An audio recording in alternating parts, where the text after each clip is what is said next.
डोईवाला को मिली बड़ी सौगात। सीएम धामी ने सचाई नहर और सचाई हेड काले किया उद्घाटन। कालो सिद्ध मंदिर में किए दर्शन पूजन। उपचुनाव के लिए भाजपा ने जारी की प्रत्याशियों की सूची। बद्रीनाथ से भंडारी, मंगलौर से मैदान में भड़ाना। 10 जुलाई को होगी वोटिंग। अल्मोड़ा के जंगलों में लगी आग, काबू पाने की कोशिश जारी। आग बुझाने के लिए हेलीकॉप्टर को लगाया गया। हेलीकॉप्टर से पानी डालकर बुझाई जा रही आग। केदारनाथ हेली सेवा से आज से शुरू होगी बुकिंग। मॉनसून सीजन 21 जून से 14 सितंबर के बीच के लिए होगी बुकिंग। आईआरसीटीसी वेबसाइट से होगी बुकिंग। उत्तराखंड में करोड़ों का उद्घाटन घोटाला, उद्यान घोटाला नियमों को ताक पर रखकर नर्सरी के दिए लाइसेंस। पूर्व निदेशक एचएस बावेजा समेत 15 लोगों के खिलाफ 3 मुकदमे दर्ज। 121 साल बाद जून में 42 डिग्री पार पहुंचा देहरादून का तापमान। अगले 2 दिन भी राहत के आसार नहीं, गर्मी से तप रहे पहाड़। आप देख रहे हैं न्यूज़, खबरों का सारथी। नमस्कार, आप देख रहे हैं के न्यूज इंडिया। मैं हूं आपके साथ गरिमा वाजपेयी। खबर उत्तराखंड की शुरुआत करते हैं अल्मोड़ा की खबर के साथ में। जंगलों में लग रही आग पर काबू पाने की कोशिश लगातार जारी है। आग बुझाने के लिए हेलीकॉप्टर को भी लगाया गया है। तो अल्मोड़ा से खबर आपको हम बता रहे हैं, जहां पर कल वन विभाग के 4 कर्मचारियों की मौत हुई थी। बड़ी जानकारी आपको हम बता दें।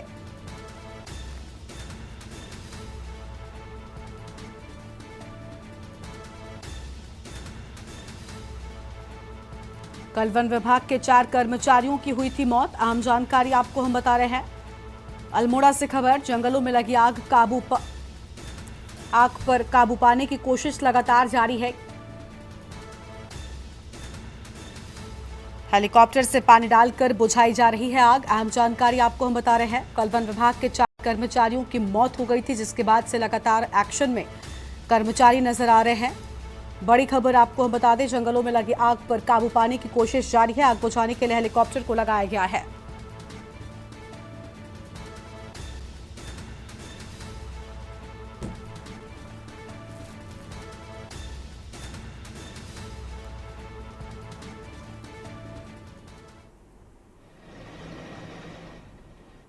आगे बढ़ते हैं खबरों की ओर। नैनीताल स्थित कैची धाम मंदिर में कल 15 जून को भव्य मेले का आयोजन होने जा रहा है। बाबा नीम करौरी महाराज के कैची धाम में 15 जून को होने वाले मेले को लेकर मंदिर प्रबंधन द्वारा सभी तैयारियां पूरी कर ली गई हैं। कल स्थापना दिवस पर होने वाले भव्य आयोजन के लिए मंदिर को रंग बिरंगी विद्युत मालाओं से दुल्हन की तरह सजाया गया है, जिसकी खूबसूरती देखते ही बनती है। वहीं मंदिर प्रशासन ने भी बड़ी संख्या में आने वाले श्रद्धालुओं के लिए सभी व्यवस्थाओं को चाक चौबंद कर लिया है।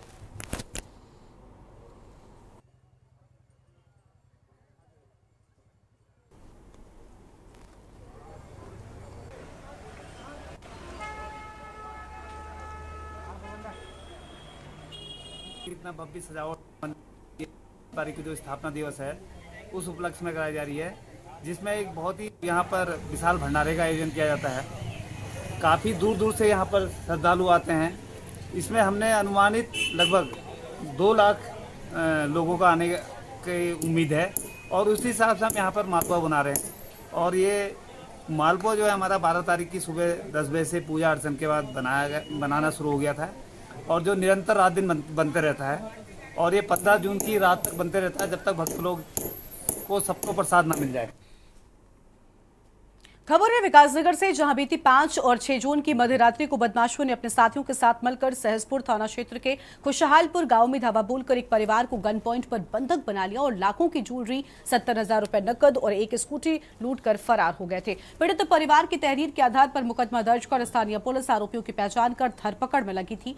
तभी टिम्बली के दर्रेट चेक पोस्ट के पास में यूटिलिटी वाहन सवारों को चेकिंग के दौरान पुलिस ने रुकने का इशारा किया, लेकिन वाहन में सवार लोगों ने बैरिकेडिंग को टक्कर मारते हुए अपने वाहन को आगे दौड़ा दिया।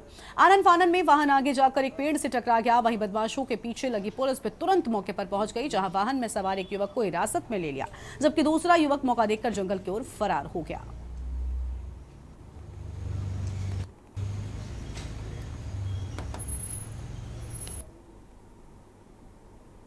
एक सप्ताह पहले खुशहालपुर गांव में देर रात्रि के बदमाशों ने जो है लूटपाट करी थी घर में घुसकर, जहाँ पर बंधक बनाकर परिवारजनों को करीब 70,000 रुपए कैश और जो ज्वेलरी के घर में थी वो लूट के ले गए थे। क्योंकि घटनाक्रम में 4 लोग का नाम बताया गया, 4 लोग के बारे में बताया गया था कि 4 लोग अंदर घुसे थे, तो तत्काल लूट का इस पर मुकदमा दर्ज करके हमारी विभिन्न टीमें जो देहात की हैं, थाना की हैं और एसओजी की, इस पर काम कर रहे थे और कुछ सूचनाओं पर लगातार अभी चेकिंग अभियान भी चल रहा था। इसी सूचना के आधार पर देर रात्रि चेकिंग अभियान चल रहा था, जिसमें तिमली के पास जो है बदमाश 2 थे, इसमें जो यूटिलिटी गाड़ी से थे और जो घटना में पहले भी यहाँ पर आए थे, पुनः घटना के प्रयासरत थे यहाँ इस क्षेत्र में, उनके द्वारा पुलिस द्वारा रोकने पर वो भागे, जिससे गाड़ी वहाँ पेड़ पर उनकी टकरा गई। एक बदमाश को मौके से, जो रमजान करके नाम है, जो सहारनपुर का, उसको गिरफ्तार कर लिया गया था। दूसरे बदमाश की जब घेराबंदी की गई तो पुलिस पार्टी पर उसने फायर किया, जिससे जवाबी फायरिंग में उसको गोली लगी। उसका नाम बबलू बादशाह है, जो मुजफ्फरनगर का रहने वाला है। कैबिनेट मंत्री रेखा आर्य ने देहरादून स्थित निजी होटल में चतुर्थ बाल विधानसभा के समापन कार्यक्रम में मुख्य अतिथि के रूप में सम्मिलित हुई और कार्यक्रम का शुभारंभ दीप प्रज्वलन कर किया गया। इस मौके पर बाल विधानसभा के बाल मुख्यमंत्री, बाल विधानसभा अध्यक्ष सहित विभिन्न बाल सदस्यों के द्वारा अपने अपने अनुभवों को साझा किया गया है।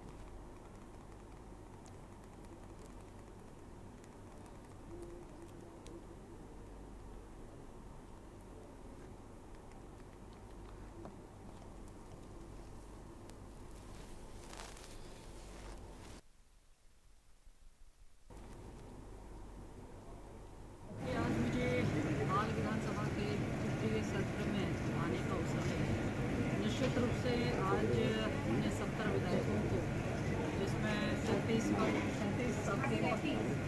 पक्ष के और 6 आपके विपक्ष के, तो जिसमें 37 विधायक बालिका विधायक, ये अपने आप में गर्व की बात है कि छोटे बच्चे जो कि कम आयु के और बहुत ही कम आयु में हैं, वे अपने संबंधित विधानसभा क्षेत्र का प्रतिनिधित्व करते हुए आज बाल विधानसभा के माध्यम से किस प्रकार के हमारे विधायी कार्य होते हैं, किस प्रकार के हमारे सामाजिक मुद्दे होते हैं, किस प्रकार से नीति निर्धारण किया जा सकता है, किस प्रकार से निर्णय किए जा सकते हैं, किस प्रकार से समस्याओं का निराकरण करने के लिए कानून बनाया जा सकता है, उन सब प्रक्रियाओं से गुजरे हैं। रामनगर कल आपको बता दें कि रामनगर कल पहुंचे राज्यपाल लेफ्टिनेंट जनरल गुरमीत सिंह ने गुरुवार को जिम कॉर्बेट नेशनल पार्क में सफारी की और इस मौके पर राज्यपाल को 7 बाघों के साथ ही हाथियों के भी दीदार हुए। राज्यपाल ने कहा कि वन्यजीवों एवं पक्षियों की प्रजातियों के निवास स्थल विश्व प्रसिद्ध जिम कॉर्बेट नेशनल पार्क में सफारी की। उन्होंने कहा वन्यजीव प्रेमियों के लिए रोमांचकारी जंगल सफारी डेस्टिनेशन के रूप में जिम कॉर्बेट नेशनल पार्क वन्यजीव की अद्भुत दुनिया है। यहाँ हरे भरे जंगल, शांति वातावरण और वन्य जीवों के दृश्य सब कुछ मंत्रमुग्ध कर देने वाला रहा है। राज्यपाल ने कहा कि वन एवं वन्य जीव उत्तराखंड की अमूल्य संपदा है, इन्हें संरक्षित रखना हम सभी की जिम्मेदारी है।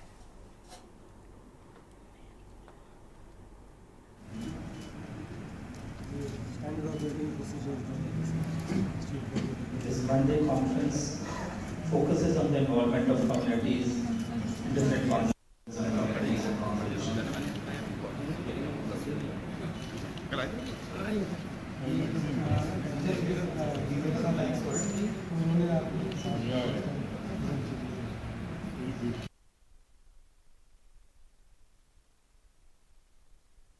सच कहूं तो कॉर्बेट टाइगर रिजर्व एक बहुत बड़ा वरदान है उत्तराखंड के लिए और हमारे सब परिवार के लिए। जैसे आपने बिल्कुल ठीक कहा कि कल शाम का सनसेट का समय और आज सनराइज का समय एक वरदान की तरह था। 1 नहीं, 2 नहीं, 7 टाइगर्स दिखे। जिस जगह के अंदर में 260 टाइगर हो और आप आत्मा के स्तर पर उनको ढूंढ रहे हो, उनसे मिलन करना चाहते हो, ऐसा सौभाग्य सिर्फ CTR कॉर्बेट टाइगर रिजर्व में ही मिल सकता है। उत्तराखंड सचिवालय देहरादून में नैनीताल जिले की भीमताल विधानसभा से विधायक राम सिंह कैडा ने मुख्यमंत्री पुष्कर सिंह धामी से मुलाकात कर उनका आभार व्यक्त किया है। उनका कहना है कि सीएम धामी की घोषणा के बाद नैनीताल जिले की तहसील कोशिया कुटोली का नाम श्री कैची धाम तहसील करने का निर्देश जारी किया गया है, जिससे प्रदेश की जनता खुश है। उन्होंने कहा कि सीएम धामी की ओर से सड़कों को गड्ढा मुक्त करने के निर्देश के बाद नैनीताल जनपद में सड़कों की स्थिति में काफी सुधार आया। उन्होंने कहा कि हल्द्वानी से कैची धाम और भीमताल रोड में डामरीकरण का कार्य कर यातायात को सरल एवं सुगम बनाया गया है। मैं माननीय मुख्यमंत्री जी को धन्यवाद देना चाहता हूं कि माननीय मुख्यमंत्री जी ने पिछली बार जो घोषणा की थी, जो वहां का कुशिया कोटोली जो तहसील थी, उस तहसील का नाम कैची धाम के नाम से रखा जाएगा, तो इसलिए उसका जियो हो गया है। फाइनल जियो हो गया है, उसके लिए भी मैं अपने मुख्यमंत्री जी को धन्यवाद देना चाहता हूं कि जो कैंची धाम के निकट जो कुशिया कोटोली नाम की तहसील थी उसका नाम कैंची धाम के नाम से जाना जाएगा। और इस नाम के परिवर्तन होने की वजह से बाबा जी के जितने भी भक्त थे सब खुश हैं, पूरे इलाके के लोग खुश हैं, पूरे कुमाऊं के लोग खुश हैं, पूरे उत्तराखंड के लोग खुश हैं और पूरे भारतवर्ष में जो भी हमारे माननीय पूजनीय हमारे आदर्श हमारे भगवान नीम करोली महाराज के जो भक्त थे सब माननीय पुष्कर धामी जी से खुश हैं। और अब सीधा आपको दिल्ली से तस्वीर दिखाते हैं जहां पर आम आदमी पार्टी के नेता संजय सिंह क्या कुछ कह रहे हैं, प्रेस कॉन्फ्रेंस में सुन लेते हैं। का परिणाम आता है 240 सीट पे बीजेपी रुक जाती है, बहुमत का आंकड़ा नहीं पाती है, वैसाखी की सरकार चलाती है। भागवत जी का बयान आता है मणिपुर 1 साल से शांति की राह देख रहा है, मणिपुर में हिंसा जारी है, उस पर कोई कार्रवाई नहीं की गई। फिर उनका बयान आता है कि जो संघ का स्वयंसेवक होता है वो अहंकारी नहीं होता। फिर इंद्रेश कुमार जी का बयान आता है कि अहंकार के कारण जनता ने सबक सिखाया। ये तीनों बातें क्या साबित करती हैं कि विपक्ष के लोगों के मुद्दे 100% सही थे। जब मैं पार्लियामेंट के अंदर मणिपुर की आवाज उठा रहा था, मुझे सस्पेंड करके बाहर कर दिया गया। मैंने संसद के परिसर में कई रातें गुजारी। मैंने क्या मांग की थी प्रधानमंत्री जी से? यही कि मणिपुर में शांति की बहाली कीजिए। उस समय भागवत जी और सारे विपक्ष ने आवाज उठाई थी। उस समय शायद अगर भागवत जी बोलते तो सरकार को या तो सचेत होना पड़ता, कार्रवाई करनी पड़ती, या फिर आज जो 240 का परिणाम आया है यह परिणाम और कम आता। इंद्रेश कुमार जी कह रहे हैं अहंकारी हो गए। अरे भाई, अहंकार के एक नहीं कई लक्षण आपको दिखे सामने। 10 साल का इतिहास उठा के देखिए। कभी कांग्रेस की विधवा बोल दिया, कभी जर्सी गाय बोल दिया, कभी केजरीवाल को बदनसीब बोल दिया, कभी आतंकवादी बोल दिया, कभी खालिस्तानी बोल दिया, कभी अर्बन नक्सल बोल दिया, 50 करोड़ की गर्लफ्रेंड बोल दिया, कुछ भी बोलते गए। और चलो ये तो राजनीतिक लड़ाई की बात हो गई। आपने भाषा की सारी मर्यादा पार कर दी। मटन, मुगल, मदरसा, मुजरा, ये शब्द बोल रहे भारत के प्रधानमंत्री। सारे विपक्ष को पकड़ पकड़ के जेल में डाल रहे हैं। केजरीवाल साहब को पकड़ के आपने जेल में डाल दिया। अरे अहंकार की सीमा तो तब पार हो गई जब इन्होंने गाना बनाया, जो राम को लाए हैं हम उनको लाएंगे। क्या भागवत जी को सवाल नहीं उठाना चाहिए था कि कोई इंसान भगवान श्री राम को नहीं ला सकता? क्या इंद्रेश कुमार जी को सवाल नहीं उठाना चाहिए था कि हमको इस गाने के ऊपर आपत्ति है, आपने कैसे ये गाना बनाया? क्या वो पोस्टर आरएसएस और बीजेपी के लोगों को नहीं दिखा जिसमें मोदी जी की तस्वीर तो इतनी बड़ी है, वो बड़े भगवान बन गए हैं, और श्री राम जी की तस्वीर एकदम से छोटी है, हाथ पकड़ के उनको लेके जा रहे हैं? ये अपमान नहीं दिखा आपको? ये अहंकार नहीं दिखा? जब संबित पात्रा जी कहते हैं भगवान जगन्नाथ तो मोदी जी के भक्त हैं, आप मुझे बताइए, तब अहंकार नहीं दिखा? जब जेपी नड्डा जी ने कहा कि मोदी जी देवताओं के देवता हैं, तब अहंकार नहीं दिखा? जब खुद मोदी जी ने कहा मेरा जन्म बायोलॉजिकल नहीं हुआ है, मैं तो अवतार हूं, तो इससे बड़ा अहंकार का क्या उदाहरण होता है? जब आपने अपने आप को भगवान से ही ऊपर मान लिया। और देखिए, भगवान श्री राम ने सबक सिखा दिया। भगवान श्री राम का तो बहुत साफ संदेश है कि हमने रावण के अहंकार को भी तोड़ा है, नष्ट किया है, उसकी लंका लगाई है, उसकी लंका जलाई है। हमने तो रावण को भी बर्बाद कर दिया। किसी इंसान के अहंकार को बर्दाश्त करने का तो सवाल ही नहीं उठता। और इसीलिए राम पथ गमन मार्ग हमारे उत्तर प्रदेश में है।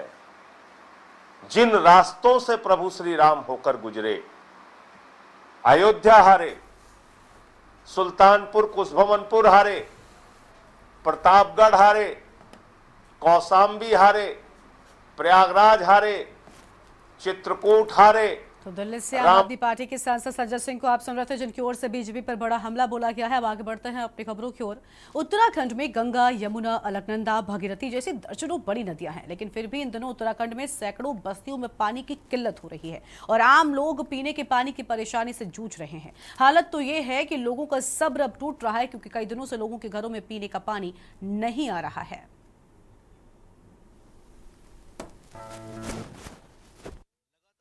गर्मी के बीच उत्तराखंड के कई इलाकों में लोगों को पानी की किल्लत से जूझना पड़ रहा है। राजधानी देहरादून के काठ बंगला इलाके में ऊंचे इलाकों में रहने वाले लोगों ने बताया कि पानी की कमी की वजह से उन्हें हर रोज ऊपर पहाड़ से पीने का पानी लाना पड़ रहा है।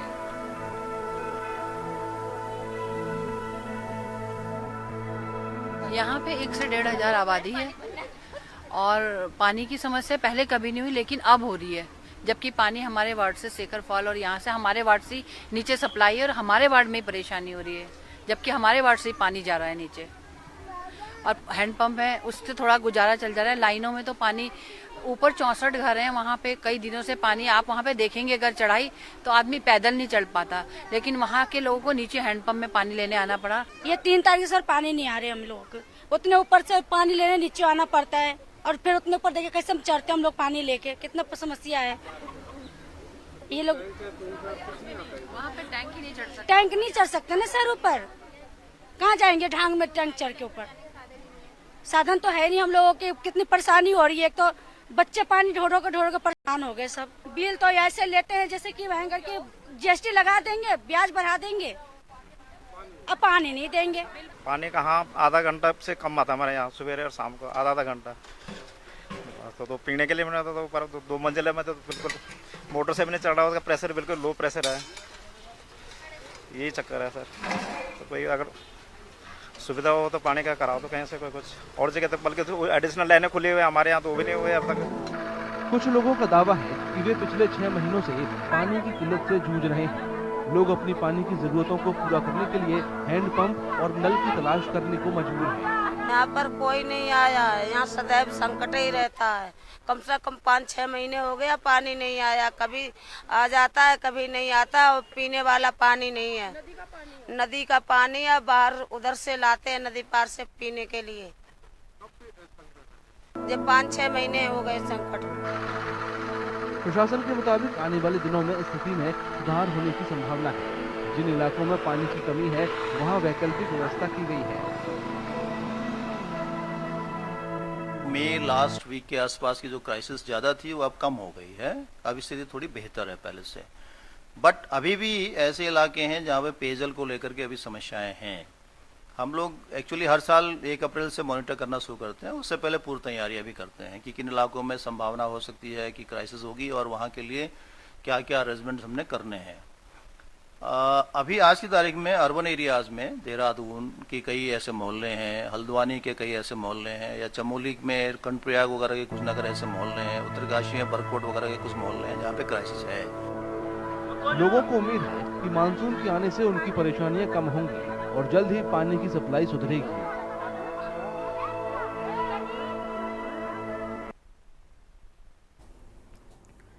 रुड़की के बीटीगंज में रुड़की नगरपालिका के पूर्व चेयरमैन राकेश गर्ग के मकान में दोपहर के समय शॉर्ट सर्किट के कारण भयंकर आग लग गई। आग लगने से आसपास के इलाके में अफरा तफरी मच गई। सूचना पर पहुंची फायर ब्रिगेड की टीम ने मकान के अंदर से महिलाओं को सुरक्षित बाहर निकाला, आग पर काबू पाया और इस दौरान आसपास के लोगों की भारी भीड़ भी मौके पर जमा हो गई। सीओ रुड़की नरेंद्र पंत ने कहा कि आग के कारण कोई जनहानि नहीं पहुंची है। मकान में रहने वाले सभी लोगों को सुरक्षित बाहर निकाल लिया गया है।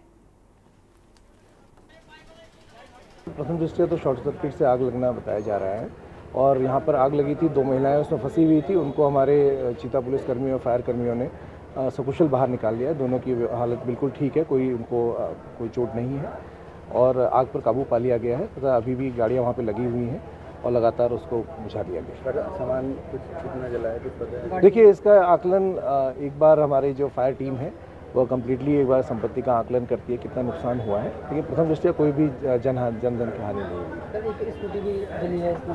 देखिए वो उसको एस्टिमेट किया जाएगा। एक तरफ जहां गर्मी बढ़ती जा रही है तो वहीं वायरल फीवर और डायरिया जैसी बीमारियां भी अपने पैर पसार रही हैं।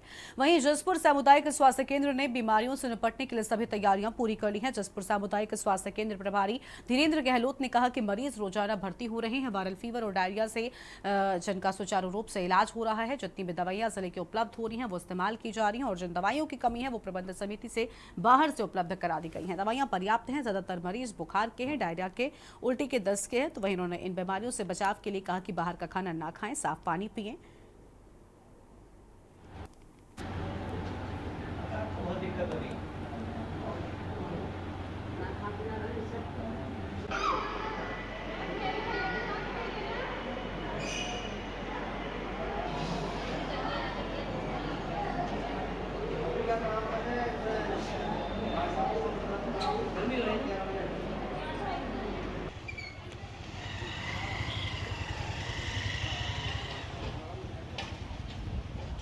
गर्मी के कारण उल्टी दस्त के मरीज, लू लगने वाले, पानी की कमी वाले मरीज ज़्यादा आ रहे हैं। तो इस संबंध में हम मरीजों से और जनता से कहेंगे कि थोड़ा गर्मी के टाइम में काम करने से बचें। जो खाना है उनका या सब्जियां खा रहे हैं वो थोड़ा ताज़ी खाएं और पानी अगर उनको लगता है कि अगर नीचे नल से ताज़ा नहीं है तो उसको उबाल कर पिए। साथ ही जितने भी क्षेत्र में या और भी लोग हैं, कहीं भी हैं, कुछ इस तरह की समस्याएं किसी गांव में या कहीं ज़्यादा आ रही हैं तो वो हमें सूचित। एक तरफ चिलचिलाती गर्मी और दूसरी ओर बढ़ती बिजली की मांग को लेकर आखिरकार ऊर्जा निगम ने शहर के 3 उपकेंद्रों की क्षमता वृद्धि कर उन्हें अपग्रेड कर दिया है। ऊर्जा निगम के अधीक्षण अभियंता नवीन मिश्रा ने कहा कि नगर और ग्रामीण खंड के 3 उपकेंद्रों की क्षमता वृद्धि करने का काम पूरा कर लिया गया है। 132 केवी उपकेंद्र काठगोदाम में पावर ट्रांसफार्मर की क्षमता 10 MVA से बढ़ाकर 12.5 MVA कर दी गई है, जिससे विद्युत आपूर्ति पहले से बेहतर होगी।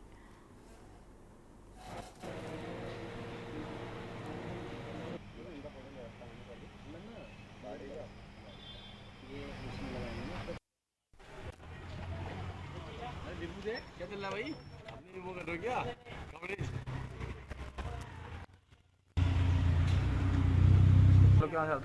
ये इस वर्ष जो है हमारे हल्द्वानी क्षेत्र में आप सभी ने संज्ञान लिया होगा कि अप्रत्याशित गर्मी पड़ी है।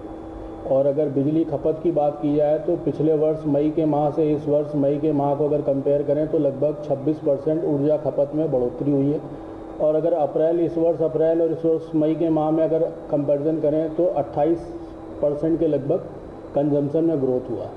इतना अधिक कंजम्पशन में ग्रोथ होने के कारण क्या है कि हमारे ट्रांसफार्मर इत्यादि ओवरहीट हो जा रहे हैं और ट्रांसफार्मर जो है 70 degree centigrade temperature warning level है और 80 डिग्री सेंटीग्रेड में ट्रांसफार्मर ऑटो ट्रिप कर जाते हैं। तो ट्रांसफार्मर ऑयल का टेम्परेचर लिमिट से बियॉन्ड ना जाए, इसलिए हम लोग उसमें उसकी कूलिंग के लिए कूलर इत्यादि स्थापित कर। उत्तराखंड की खबरों में इतना ही। तमाम खबरों के लिए आप देखते रहिए के न्यूज़ इंडिया। नमस्कार।